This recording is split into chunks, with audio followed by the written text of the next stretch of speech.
Teenage batting సంచలనం Vaibhav Suryavanshi career అత్యంత వేగంగా దూసుకుపోతుంది. ఈ ప్రయాణంలో అతనికి బంగ్లాదేశ్ కోచ్ ఆషికుర్ రెహమాన్ మజుందర్తో ఏర్పడిన స్నేహం ఒక ఆసక్తికరమైన మలుపు.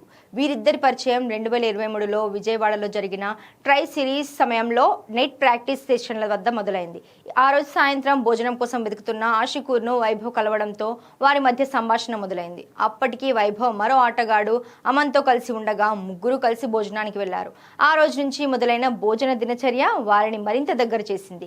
ఇంగ్లాండ్పై వైభవ్ 52 పరుగులు చేసినప్పుడు ఆషికుర్కు ట్రీట్ ఇవ్వడం, ఆ తర్వాత నుంచి వారు తమను తాము 3 ఇడియట్స్ అని పిలుచుకోవడం వారి మధ్య ఉన్న ఆత్మీయతకు నిదర్శనం. ఈ స్నేహం పర్యటన దాటి చాలా కాలం కొనసాగింది.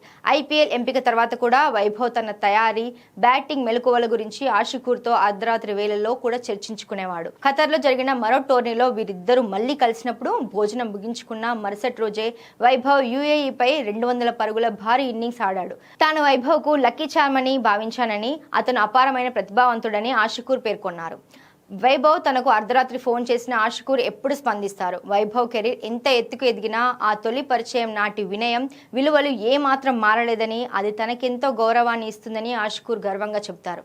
తన ప్రయాణంలో ఎంతో ఎదిగినా తన పాత పరిచయాలను, ఆత్మీయతను మర్చిపోని వైభవ్ వ్యక్తిత్వం, ఆట పట్ల అతని నిబద్ధతకు నిదర్శనమని ఆ అనుబంధం చెబుతోంది.